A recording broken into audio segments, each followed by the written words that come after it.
5년 동안 해주신 게 뭐가 있습니까? 네가 어떻게 나한테 그런 말을...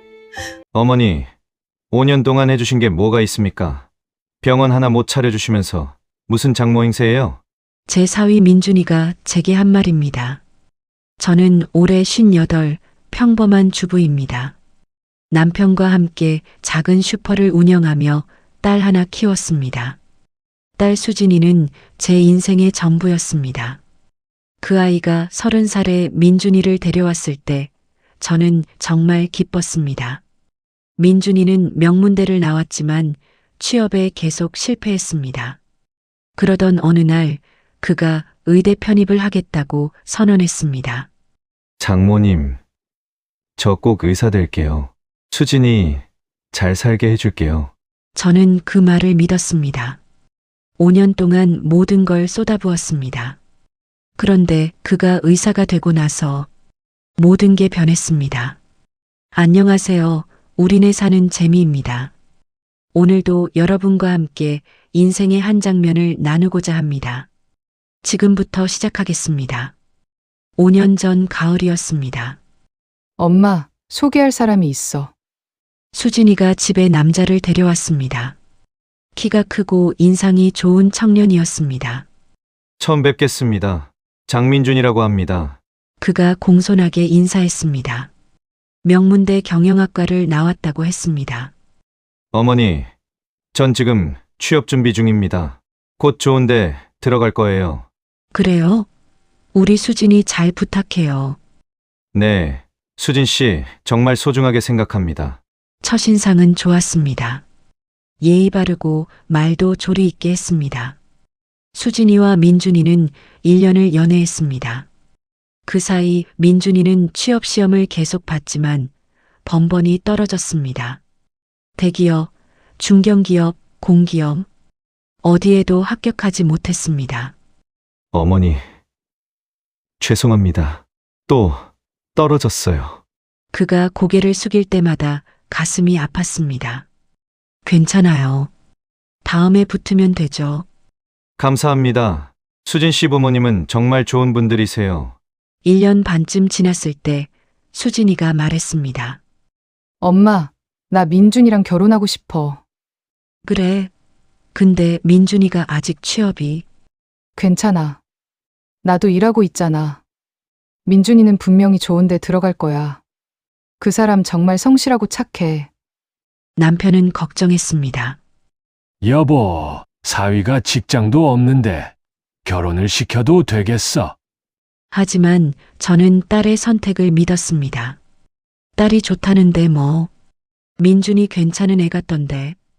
그렇게 수진이와 민준이는 결혼했습니다. 작은 결혼식이었습니다. 하객도 많지 않았고 피로연도 소박했습니다.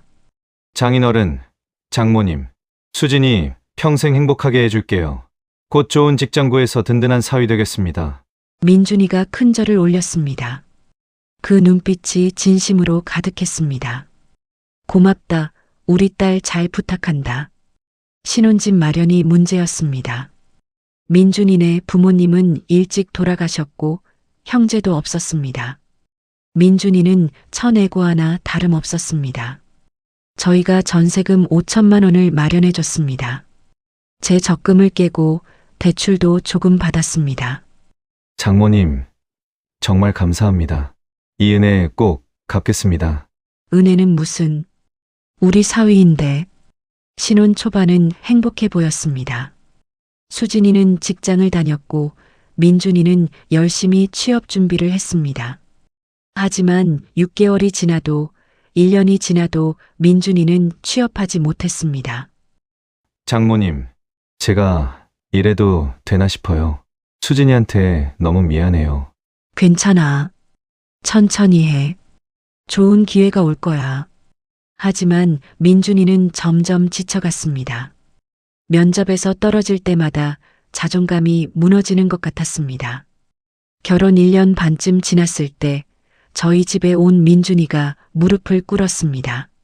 장인어른, 장모님, 제게 한 번만 더 기회를 주세요. 무슨 소리야? 무슨 일이야? 저 의대에 편입하고 싶습니다. 의대라니?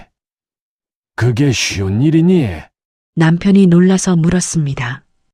알고 있습니다. 하지만 제가 정말 하고 싶은 일이에요. 취업 시장에서 계속 떨어지면서 깨달았어요. 저는 사람을 살리는 의사가 되고 싶습니다. 민준이의 눈빛이 진지했습니다. 수진이를 행복하게 해주고 싶어요. 안정적인 직업, 좋은 수입, 의사가 되면 다 가능합니다. 장인어른, 장모님도 편하게 해드리고 싶어요. 제발 한 번만 믿어주세요. 남편은 반대했습니다. 여보, 의대가 어디 아무나 가는데요. 나이도 있는데 몇 년이나 걸릴지 모르는 일에. 하지만 저는 달랐습니다. 민준이의 눈빛에서 진심을 봤습니다. 해봐. 우리가 도와줄게. 정말이세요? 당연하지. 우리 사위가 의사 되면 얼마나 좋아. 수진이도 그게 좋다면 해봐. 수진이도 눈물을 글썽이며 고개를 끄덕였습니다. 엄마, 고마워. 민준이 꼭 의사 될 거야. 장인어른, 장모님, 정말 감사합니다. 이 은혜 평생 잊지 않겠습니다. 민준이가 눈물을 흘리며 큰절을 했습니다. 그렇게 민준이의 의대 도전이 시작됐습니다. 처음엔 편입시험 준비였습니다. 학원비만 한 달에 150만 원이었습니다. 교재비, 생활비까지 합치면 매달 200만 원이 훌쩍 넘었습니다. 수진이 월급 250만 원으로는 턱없이 부족했습니다. 저희 슈퍼 수입으로도 빠듯했지만 저는 아르바이트를 시작했습니다. 새벽 5시에 일어나 슈퍼를 열고 오후엔 동네 식당에서 설거지를 했습니다. 장모님, 제가 이렇게 폐를 끼쳐서. 무슨 소리야? 가족인데 열심히만 해. 민준이는 정말 열심히 했습니다. 아침 6시에 학원에 가서 밤 12시에 돌아왔습니다. 주말도 없었습니다. 하지만 1년차 편입시험에 떨어졌습니다. 장모님, 죄송합니다. 민준이가 눈물을 흘렸습니다. 괜찮아. 한 번에 되는 사람이 어디 있어. 다시 하면 돼. 2년 차에도 떨어졌습니다. 민준이의 눈빛이 흔들렸습니다. 장모님, 제가 너무 무리한 건가요? 이렇게 폐만 끼치고. 아니야. 포기하지 마. 네가 의사 되는 날까지 우린 널 믿을 거야. 그때 남편이 쓰러졌습니다. 과로로 인한 디스크였습니다. 여보, 이제 그만하자. 우리도 나이가 있는데. 하지만 저는 포기할 수 없었습니다. 남편 대신 슈퍼 일을 더 했습니다. 허리가 아파도 참았습니다. 3년 차 드디어 민준이가 의대에 편입했습니다. 장모님, 붙었어요. 제가 의대생이 됐어요. 정말? 정말이야? 그날 우리는 모두 울었습니다. 3년간의 고생이 보상받는 순간이었습니다. 하지만 그건 시작에 불과했습니다. 의대 편입은 시작일 뿐이었습니다. 본과 4년이 남아 있었습니다. 장모님, 본과는 정말 바빠요. 아르바이트는 꿈도 못 꿉니다. 학비가 문제였습니다. 사립의대 등록금은 한 학기에 800만 원이었습니다. 1년이면 1,600만 원, 4년이면 6,400만 원이었습니다. 거기에 생활비, 교재비, 병원 실습비까지. 저는 슈퍼를 팔까도 고민했습니다. 하지만 그건 우리의 유일한 수입원이었습니다. 여보, 대출 받읍시다. 대출. 이 나이에. 민준이가 의사만 되면 다 갚을 수 있어요. 조금만 더 버텨요. 저희는 은행에서 3천만 원을 대출받았습니다. 그것도 모자라 제 친정 남동생에게 2천만 원을 빌렸습니다. 누나, 이거 언제 갚을 건데? 민준이가 의사 되면 바로 갚을게. 제발 좀 도와줘. 매달 대출 이자만 70만 원이었습니다. 제 허리는 더 휘어졌습니다. 민준이네 부부는 저희 집 근처에 작은 원룸을 얻어 살았습니다. 보증금 1,000만 원, 월세 50만 원이었습니다. 그것도 저희가 됐습니다. 장모님, 정말 죄송합니다. 괜찮아. 수진이가 네 곁에서 힘이 되어주는 거로 충분해. 수진이는 직장 생활을 했지만 월급 250만 원으로는 둘이 살기도 빠듯했습니다. 본과 2학년이 되던 해 수진이가 임신했습니다. 엄마, 나 아기 생겼어. 정말 우리 수진이가 기쁨도 잠시 걱정이 앞섰습니다. 수진이는 임신 때문에 일을 그만둬야 했습니다. 장모님, 제가 무능해서. 아니야. 우리 손주 건강하게 낳는 게 먼저지. 출산 비용, 산후조리원 비용 모두 저희가 됐습니다. 조리원비만 300만 원이었습니다. 손주 지호가 태어났습니다. 예쁜 남자아이였습니다. 장모님, 감사합니다. 제가 꼭 의사 돼서 다 갚을게요. 빚이 무슨 빚이야. 가족인데. 하지만 육아 비용도 만만치 않았습니다. 분유, 기저귀, 의료비. 매달 100만 원은 추가로 들어갔습니다. 저는 새벽 배달 아르바이트도 시작했습니다. 4시에 일어나 신문 배달을 하고 6시에 슈퍼를 열고 오후엔 식당 일을 했습니다. 하루 4시간씩 자며 버텼습니다. 무릎이 아파도 허리가 끊어질 것 같아도 참았습니다. 엄마, 너무 무리하지 마. 내가 보기에도 안쓰러워. 괜찮아. 민준이만 의사 되면 돼.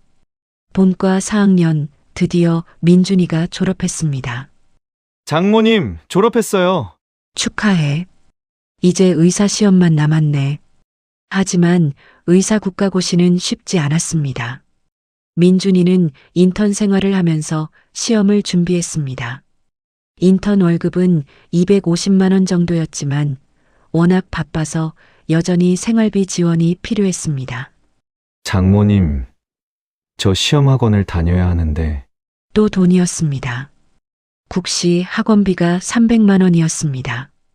저는 제 적금을 깼습니다. 노후를 위해 모아둔 500만 원이었습니다. 엄마, 그 돈은 안 돼. 괜찮아. 민준이가 의사 되면 우리 노후 걱정 없잖아. 5년째 되던 해봄, 드디어 민준이가 의사 국가고시에 합격했습니다. 장모님, 됐어요. 제가 의사가 됐어요. 전화기 너머로 민준이의 목소리가 떨렸습니다. 정말 합격했어? 네, 이제 진짜 의사예요. 저는 그 자리에 주저앉아 울었습니다. 5년간의 고생이 주마등처럼 스쳐 지나갔습니다. 빚이 얼마인지 세어봤습니다. 은행 대출 3천만 원, 동생에게 빌린 돈 2천만 원, 신용카드 빚 1,500만 원, 총 6,500만 원이었습니다. 하지만 두렵지 않았습니다. 민준이가 의사니까요. 이제 다 갚을 수 있을 거라고 믿었습니다. 장모님, 정말 감사합니다. 이 은혜 평생 잊지 않을게요. 민준이가 저희 집에 와서 큰절을 했습니다. 고생 많았어. 이제 레지던트 시작하면 월급도 나오고 조금씩 나아질 거야. 네, 열심히 해서 장모님께 꼭 보답하겠습니다. 그날 우리는 외식을 했습니다. 5년 만에 처음 가는 고깃집이었습니다. 장인어른 장모님, 5년 동안 정말 감사했습니다. 이제 제가 효도할게요. 민준이의 눈빛은 진심으로 가득했습니다. 저는 행복했습니다. 우리 사위가 의사라니 꿈만 같았습니다. 하지만 그게 제 착각이었습니다. 민준이는 대학병원 내과 레지던트로 발령받았습니다. 레지던트 1년차 월급은 400만 원 정도였습니다. 장모님, 이제 제 힘으로 살 수 있어요. 그동안 정말 감사했습니다. 그래, 이제 조금씩 빚도 갚고 그러자. 처음 몇 달은 괜찮았습니다. 민준이는 한 달에 50만 원씩 빚을 갚기 시작했습니다. 장모님, 적은 돈이지만. 아니야, 고마워. 천천히 갚으면 돼. 그런데 6개월쯤 지나면서 민준이의 태도가 조금씩 달라졌습니다. 장모님, 이번 달은 병원에서 워낙 바빠서 다음 달에 2달치 드릴게요. 괜찮아. 바쁜 건 알지. 하지만 다음 달에도 돈이 오지 않았습니다. 민준아, 지난달 거 아, 죄송해요. 지호 유치원비 내고 병원 회식도 있고 다음에 꼭 드릴게요. 변명이 늘어났습니다. 그리고 전화도 잘 받지 않았습니다. 수진아, 민준이 바쁘니? 응, 엄마. 레지던트가 원래 그래. 밤 근무도 많고. 레지던트 2년 차가 되면서 민준이는 아예 저희 집에 오지 않았습니다. 장모님, 죄송해요. 당직이 많아서. 명절에도 얼굴을 보기 힘들었습니다. 설날에 잠깐 들렀다가 금방 나갔습니다. 장인어른, 오후에 병원 가봐야 해서요. 환자들이 있어서. 그래도 설날인데. 의사는 원래 이래요. 양해해 주세요. 예전의 공손함은 사라지고 건조한 말투만 남았습니다. 어느 날 제가 감기에 걸려 병원에 갔습니다. 민준이가 일하는 대학병원이었습니다. 민준아, 엄마가 감기 걸린 것 같은데 한번 봐줄래? 장모님, 전 내과 레지던트지 감기 보는 의사가 아니에요. 이비인후과로 가세요. 차가운 목소리였습니다. 복도에는 다른 의사들도 있었습니다. 아, 그래, 알았어. 얼굴이 화끈거렸습니다. 민준이는 다른 의사들과 웃으며 걸어갔습니다. 수진이에게 전화했습니다. 수진아, 민준이가 요즘 좀 이상하지 않니? 무슨 소리야, 엄마. 그냥 바쁜 거야. 엄마는 그게 아니라 엄마, 민준이 힘들어. 레지던트가 얼마나 빡센지 알아? 좀 이해해줘. 딸마저 남편 편을 들었습니다. 레지던트 3년 차 민준이는 거의 남이 됐습니다. 장모님, 죄송하지만 당분간 빚 갚기 어려울 것 같아요. 제가 지금 전문의 시험 준비하느라. 그래도 이자라도 이자요. 제가 지금 얼마나 힘든지 아세요? 하루에 4시간씩 자면서 일하는데 이자까지 내라고요? 처음으로 짜증 섞인 목소리였습니다. 미안해. 엄마가 너무 조급했나 보다. 네, 조금만 기다려주세요. 전화를 끊고 나서 눈물이 났습니다. 저 사람이 정말 5년 전 그 민준이가 맞나 싶었습니다. 남편이 말했습니다. 여보, 내가 뭘 했어? 사람은 변하는 거라고. 아니야. 민준이는 그런 애가 아니야. 지금 힘든 거야. 하지만 마음 한구석이 불안했습니다. 레지던트 4년 차 민준이는 전문의 시험에 합격했습니다. 축하해, 민준아. 감사합니다. 짧은 대답이었습니다. 예전처럼 감격스러운 목소리가 아니었습니다. 이제 전문의가 됐으니 개원도 생각해야겠네. 그건 제가 알아서 할게요. 그래. 알아서 하렴. 벽이 생긴 것 같았습니다. 5년을 함께 버텨온 가족 같았는데 이제는 남이 된 것 같았습니다. 그리고 그때부터 진짜 악몽이 시작됐습니다. 전문의가 된 민준이는 개원을 준비했습니다. 장인어른, 장모님, 제가 개원 준비하는데 조언 좀 구하러 왔습니다. 오랜만에 민준이가 저희 집에 왔습니다. 하지만 뭔가 달랐습니다. 예전의 겸손함은 사라지고 자신감이 넘쳤습니다. 개원 자금은 어떻게 마련할 거니? 그게 대출을 받으려고 하는데 보증인이 필요해요. 남편이 물었습니다. 보증인, 얼마나 필요한데? 2억 정도요. 2억. 저희는 깜짝 놀랐습니다. 의원 개원하려면 그 정도는 필요해요. 장비, 인테리어, 인건비. 그런데 우리가 보증을 선다고? 네. 장인어른, 제가 의사잖아요. 곧 다 갚을 수 있어요. 하지만 우린 지금도 빚이. 아, 그 빚이요? 제가 병원 잘 되면 한 번에 다 갚을게요. 걱정 마세요. 말투가 거만했습니다. 마치 시혜를 베푸는 것처럼 남편이 단호하게 말했습니다. 미안하지만 우리는 보증 못 서줘.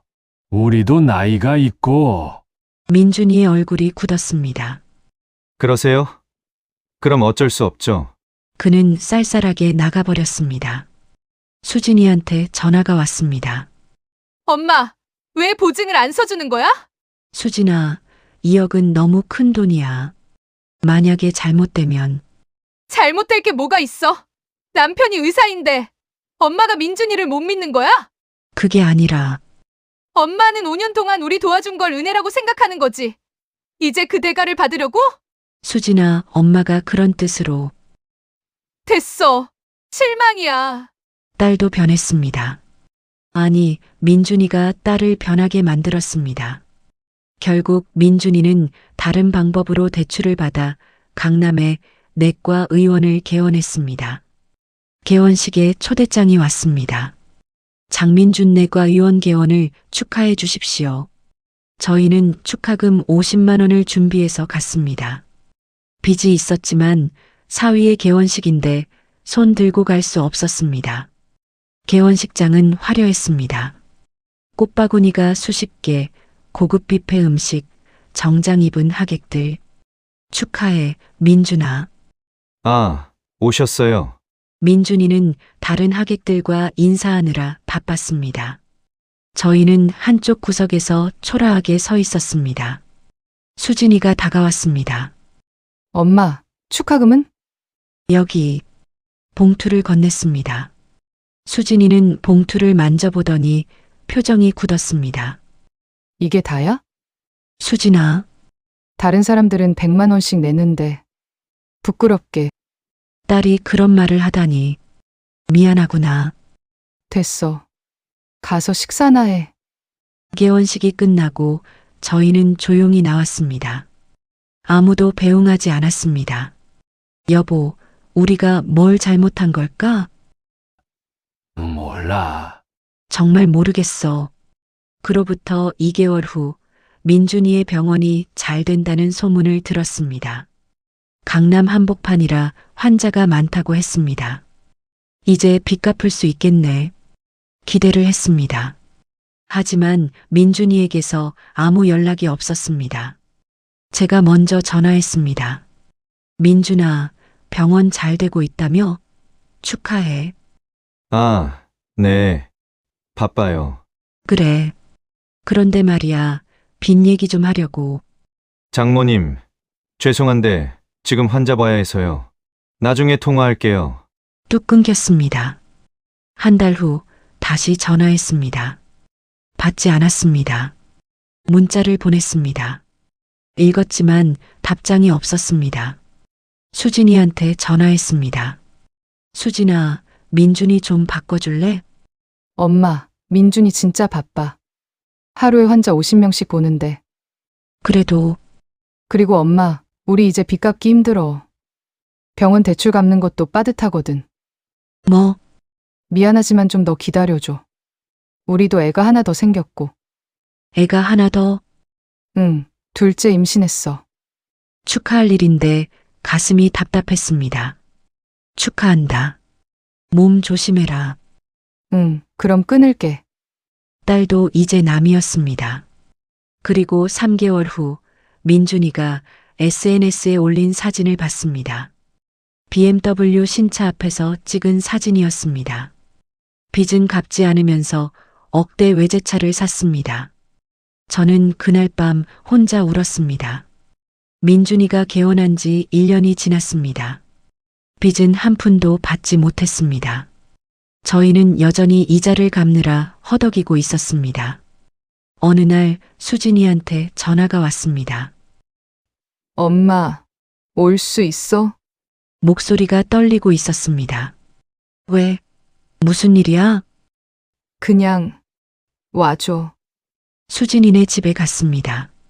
수진이는 소파에 앉아 멍하니 있었습니다. 배가 불러온 임신 8개월이었습니다. 수진아, 무슨 일이야? 엄마, 민준이가 바람 피는 것 같아. 뭐, 이상한 거야. 요즘 밤늦게 들어오고 전화는 항상 화장실 가서 받고 향수 냄새도 나고. 확실해? 응. 어제 민준이 휴대폰을 봤어. 잠깐 화장실 간 사이에 수진이가 핸드폰을 보여줬습니다. 스크린샷이 찍혀 있었습니다. 서연아, 오늘 보고 싶어. 병원 끝나고 만날까? 오빠, 빨리 와 기다릴게. 네, 여신님. 메시지들이 역겨웠습니다. 이 여자가 누군데? 병원 간호사래. 민준이보다 10살 어린.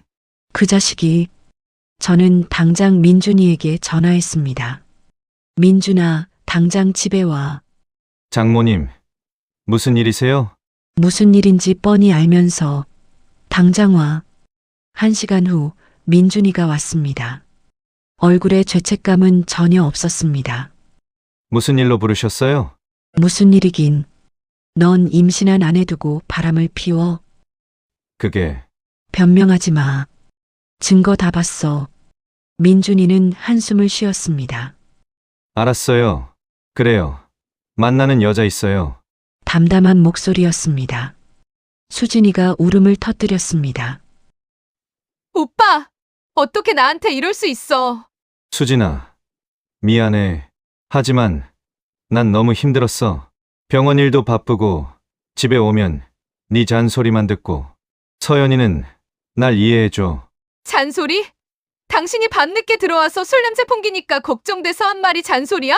아무튼 난 지쳤어. 그리고 민준이가 저를 쳐다봤습니다. 그 눈빛이 차가웠습니다. 솔직히 말하자면 장모님네 가족한테도 지쳤어요. 뭐? 5년 동안 해주신 게 뭐가 있습니까? 가슴이 내려앉았습니다. 뭐라고? 학비 대주고 생활비 대주셨다고요?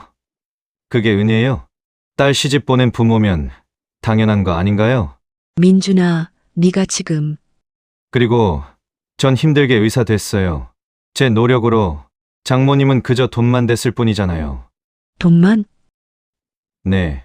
그런데 병원 하나 못 차려주시면서 무슨 장모 행세예요? 다른 의사들 보세요.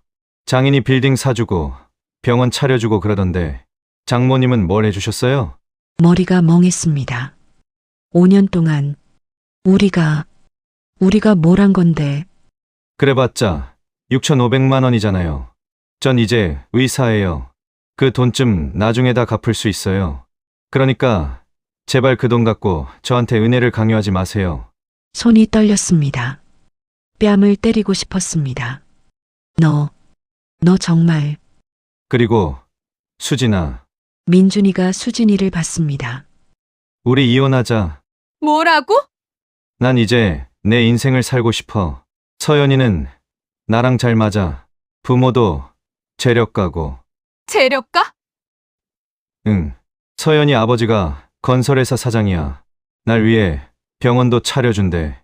미쳤구나. 미친 게 아니라 현실적인 거야. 난 더 나은 인생을 살 자격이 있어. 수진이가 소리쳤습니다.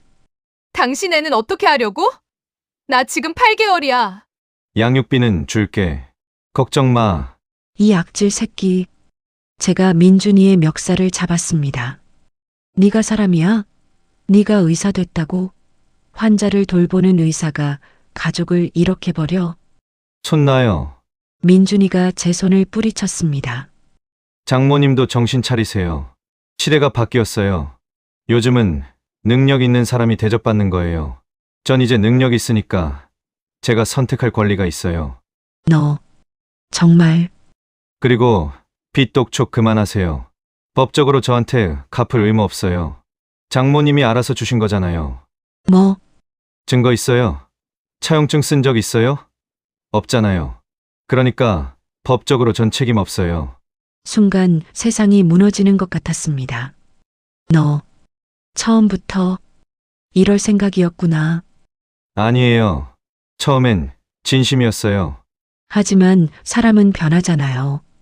전 이제 더 나은 선택을 할 수 있어요. 민준이는 그렇게 나가버렸습니다. 수진이는 바닥에 주저앉아 울었습니다. 저도 함께 울었습니다. 5년의 세월이 무너졌습니다. 이혼 조정이 시작됐습니다. 민준이는 변호사를 선임했고 차갑게 나왔습니다. 양육비로 월 100만 원 주겠습니다. 100만 원? 당신 병원 수입이 얼만데? 제 수입은 제 것입니다. 법적 최소 금액 드리는 겁니다. 결국 수진이는 양육비 150만 원에 합의했습니다. 더 싸워봤자 지칠 것 같았습니다. 민준이는 아이들을 한 번도 보러 오지 않았습니다. 지호와 태어난 지 한 달밖에 안 된 둘째 딸 지아를 완전히 버렸습니다. 수진이는 우울증에 걸렸습니다. 하루 종일 누워서 울기만 했습니다. 엄마, 내가 뭘 잘못한 걸까? 아니야, 수진아. 네 잘못이 아니야. 저는 수진이와 아이들을 저희 집으로 데려왔습니다. 좁았지만 함께 살기로 했습니다. 민준이는 SNS에 행복한 사진들을 올렸습니다. 서연이라는 여자와 고급 레스토랑에서 찍은 사진, 해외여행 사진. 역겨웠습니다. 그리고 3개월 후 충격적인 소식을 들었습니다. 민준이가 서연이와 함께 강남에 대형 병원을 개원한다는 것이었습니다. 장민준 메디컬 센터 3층짜리 건물 전체를 병원으로 쓴다고 했습니다. 투자 금액만 10억이었습니다. 서연이 아버지가 투자했대. 수진이가 씁쓸하게 말했습니다. 역시 재력가였구나. 엄마, 나 바보지? 그런 인간을 사랑했어. 아니야. 네가 바보가 아니라 그 인간이 악마야. 새 병원 개원식 사진이 뉴스에 났습니다. 민준이는 멋진 정장을 입고 서연이와 팔짱을 끼고 있었습니다. 서연이는 화려하고 예뻤습니다. 명품 옷을 입고 진주 목걸이를 하고 부모님의 전폭적인 지원으로 이렇게 큰 병원을 열게 됐습니다. 민준이가 인터뷰에서 말했습니다. 가족의 지원이 얼마나 중요한지 새삼 느낍니다. TV를 끄고 싶었습니다. 가족의 지원이라니. 우리는 가족도 아니란 말이야. 그날 밤 수진이한테 전화가 왔습니다. 민준이 병원 동료 의사라는 사람이었습니다. 수진 씨, 죄송한데 혹시 지금 통화 괜찮으세요? 민준 선생님 관련해서 말씀드릴 게 있어서요. 네, 괜찮아요. 무슨 말씀이세요? 민준 선생님 조심하시는 게 좋을 것 같아서요. 조심하라니요? 서연 씨, 그분 좀 이상해요. 제 대학 동기가 그분을 아는데 예전에 다른 의사한테도 똑같이 접근했었다고 하더라고요. 네? 돈 많은 척하면서 의사들한테 접근해서 뭔가 수상해요. 그게 무슨... 자세한 건 저도 모르겠지만 조심하라고 말씀드리고 싶었어요. 민준 선생님은 같은 병원 동료니까 걱정돼서요. 전화를 끊고 수진이가 제게 말했습니다. 엄마, 이상해. 서연이가 수상하대. 설마 사기꾼? 모르겠어. 하지만 뭔가 찜찜해. 하지만 우리가 할 수 있는 건 없었습니다. 민준이는 우리 연락을 받지 않았습니다. 2개월 후 새 병원이 성대하게 문을 열었습니다. 그리고 그로부터 한 달 후 민준이의 세계가 무너지기 시작했습니다. 민준이한테서 급하게 전화가 왔습니다. 6개월 만에 처음이었습니다. 장모님, 도와주세요. 목소리가 떨리고 있었습니다. 무슨 일이야? 서연이가 사라졌어요. 뭐? 돈도 다 가져갔어요. 민준이는 울먹이며 말했습니다. 서연이의 정체가 드러났습니다. 그녀는 재력가의 딸이 아니었습니다. 전문 사기꾼이었습니다. 서연이 아버지가 건설회사 사장이라고 했잖아. 다 거짓이었어요. 건설회사도 가짜였어요. 사무실도 한 달짜리 임대. 민준이는 서연이를 만난 지 3개월 만에 그녀 명의로 10억을 투자했습니다. 병원 같이 운영하자고 내 명의로 대출받아서 서연이 명의 회사에 투자했어요. 미쳤구나. 서연이 아버지가 투자해준다고 했어요. 그래서 제가 먼저 투자하면 그쪽에서 10억을 더 넣어준다고. 전형적인 사기 수법이었습니다. 민준이는 은행에서 5억, 사채에서 5억을 빌렸습니다. 병원 명의로 그리고 개인 명의로. 담보는 제 병원이요. 그리고 집도 전부 담보로. 네가 정말 미쳤구나. 서연이는 돈을 받자마자 사라졌습니다. 연락도 안 되고 회사도 텅 비어 있었습니다. 경찰은 신고했어요. 하지만 서연이 이름도 가짜였어요. 주민번호도 도용된 거였어요. 민준이는 완전히 망했습니다. 10억의 빚, 담보로 잡힌 병원과 집, 그리고 사채업자들의 독촉. 장모님, 도와주세요. 제발, 내가 뭘 어떻게 도와? 돈을 좀 빌려주세요. 돈? 우리한테? 웃음이 나왔습니다. 비참한 웃음이었습니다. 너 우리한테 뭐라고 했지? 병원 하나 못 차려주면서 무슨 장모 행세냐고 했잖아. 죄송해요. 제가 잘못했어요. 6,500만 원은 나중에 갚을 수 있다며? 법적 의무 없다며? 장모님, 제발, 우리도 돈 없어.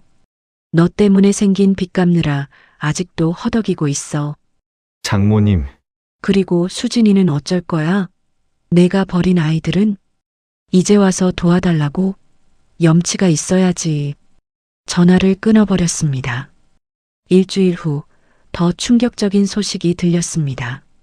서연이가 민준이만 속인 게 아니었습니다. 지난 3년간 5명의 의사를 똑같은 방법으로 속였습니다. 재력가 딸 행세하며 의사들에게 접근. 총 피해액 50억? 뉴스에 나왔습니다. 민준이의 얼굴도 나왔습니다. 피해자 중 한 명인 장민준 씨는 10억 원의 피해를 봤습니다. 민준이의 병원은 문을 닫았습니다. 채권자들이 압류했습니다. 처음 개원했던 작은 내과 의원도 빼앗겼습니다. 집도 경매로 넘어갔습니다. 민준이는 하루아침에 무일푼이 됐습니다. 아니, 무일푼이 아니었습니다. 10억의 빚을 진 신세가 됐습니다. 더 큰 문제가 터졌습니다. 민준이가 서연이 명예회사에 투자한 돈이 의료법 위반이었습니다. 의사가 비의료인 명예회사에 투자하는 것이 불법이었습니다. 의료법 위반으로 면허 정지 6개월. 민준이는 의사 면허까지 정지당했습니다. 그의 인생이 완전히 무너졌습니다. SNS는 조용해졌습니다. 화려했던 게시물들은 모두 삭제됐습니다. 한 달 후 민준이가 저희 집 앞에 나타났습니다. 초췌한 모습이었습니다. 턱수염이 자라있고 눈빛은 죽어 있었습니다. 장모님, 왜 왔어? 수진이 좀 보고 싶어서. 이제 와서? 제가 정말 잘못했어요. 제발, 수진이 좀. 안 돼. 수진이가 나왔습니다. 오빤 내 인생에서 죽은 사람이야. 다시는 나타나지 마. 수진아, 당신이 날 버렸을 때 당신은 이미 죽었어. 꺼져버려. 수진아, 제발. 나 정말 잘못했어. 민준이가 무릎을 꿇었습니다. 하지만 수진이는 돌아섰습니다. 다시는 우리 앞에 나타나지 마. 양육비도 필요 없어. 당신은 우리 애들 아빠 아니야. 민준이는 울면서 떠났습니다. 그 모습을 보면서도 동정심이 들지 않았습니다. 그는 스스로 파멸을 선택했습니다. 민준이의 몰락 소식은 빠르게 퍼졌습니다. 의료계에서도 그의 이야기가 회자됐습니다. 은혜도 모르고 욕심부리다 망한 의사. 사기꾼한테 속아 10억 날린 바보. 조롱이 쏟아졌습니다. 민준이는 결국 파산 신청을 했습니다. 하지만 사채 빚은 남았습니다. 그는 도망다니는 신세가 됐습니다. 저희는 어떻게 됐을까요? 6,500만 원의 빚은 여전히 남아 있었습니다. 하지만 포기하지 않았습니다. 수진이는 다시 일자리를 구했습니다. 회사 격리직이었습니다. 월급 280만 원이었습니다. 엄마, 나 혼자 벌어서라도 우리 빚 갚을게.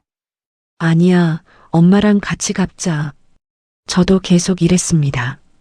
슈퍼와 아르바이트를 병행하며 힘들었지만 이번엔 달랐습니다. 민준이를 위해 일할 때는 끝이 보이지 않았습니다. 하지만 이젠 우리를 위해 일하는 것이었습니다. 수진이는 훌륭한 엄마가 됐습니다. 두 아이를 키우며 일하는 게 쉽지 않았지만 포기하지 않았습니다. 지호야, 엄마가 조금 늦어도 기다려줄 수 있지? 응. 엄마, 할머니랑 놀 거야. 지호는 밝게 자랐습니다.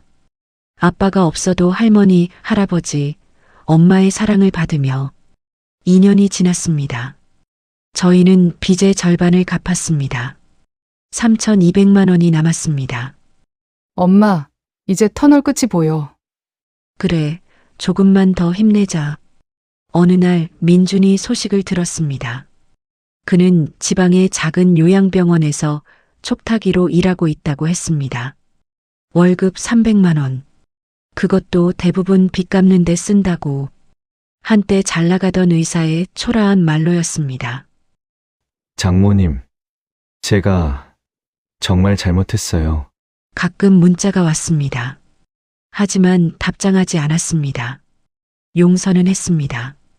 미워하면서 사는 건 저희만 피곤하니까요. 하지만 관계를 회복할 생각은 없었습니다. 그는 선택했고 그 대가를 치르는 것입니다. 3년째 되던 해 봄, 저희는 마침내 모든 빚을 갚았습니다.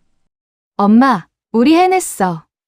수진이가 울면서 저를 안았습니다. 그래, 우리 정말 잘했어. 그날 밤 저희는 작은 파티를 열었습니다. 치킨과 피자를 시켜서 아이들과 함께. 할머니, 이거 맛있어. 그래, 많이 먹어라. 행복했습니다. 화려하지 않아도 부유하지 않아도 진짜 행복이었습니다. 수진이가 말했습니다.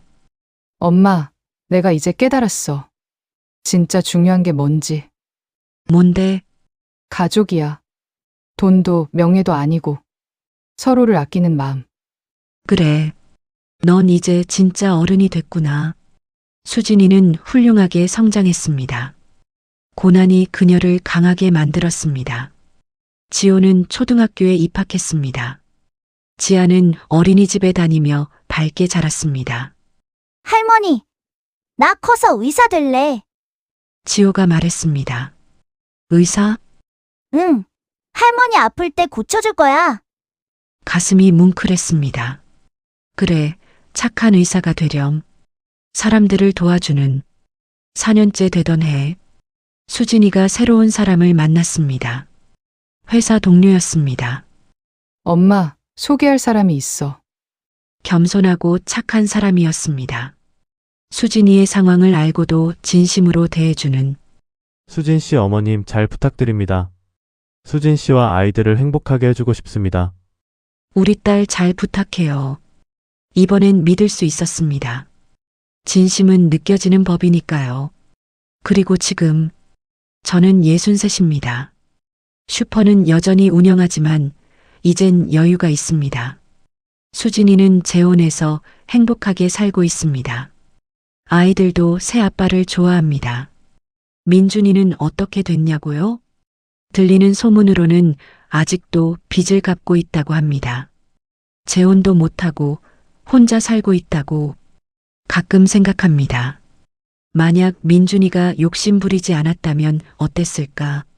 만약 그가 은혜를 기억했다면. 하지만 세상에 만약은 없습니다. 그는 선택했고 대가를 치르고 있습니다. 제 이야기를 들어주셔서 감사합니다.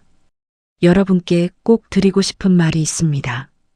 첫째, 은혜는 잊지 마세요. 누군가의 희생으로 오늘의 내가 있다면 그걸 당연하게 여기지 마세요. 배은망덕한 사람은 결국 혼자 남습니다. 둘째, 욕심을 조심하세요. 더 많은 것을 가지려다 가진 것마저 잃을 수 있습니다. 민준이는 더 좋은 조건을 찾다가 모든 걸 잃었습니다. 셋째, 가족을 소중히 하세요. 돈과 명예는 잃어도 다시 얻을 수 있지만 가족의 신뢰는 한 번 잃으면 돌이킬 수 없습니다. 넷째, 사람은 어려울 때 진심이 드러납니다. 성공했을 때 주변에 있던 사람들은 떠날 수 있지만 힘들 때 함께한 사람들은 평생 갑니다. 다섯째, 법은 모든 것을 해결해 주지 않습니다. 민준이처럼 법적으로 문제 없다고 해서 도덕적으로 옳은 건 아닙니다. 양심을 저버리면 언젠가 대가를 치릅니다. 민준이는 의사가 됐지만 진짜 중요한 것을 배우지 못했습니다. 인간성, 감사, 책임감. 그래서 그는 전문의 자격증은 있어도 인간으로서는 실격이었습니다. 여러분은 어떤 사람이 되고 싶으신가요? 성공했을 때도 겸손하고 은혜를 기억하고 가족을 소중히 여기는 사람. 그런 사람이 진짜 성공한 사람입니다. 제 이야기가 여러분께 작은 교훈이 되었기를 바랍니다. 감사합니다. 여기까지 오늘의 이야기였습니다. 시청해 주셔서 감사합니다. 좋아요와 구독 부탁드립니다. 다음에도 더 좋은 이야기로 찾아뵙겠습니다. 우리네 사는 재미였습니다.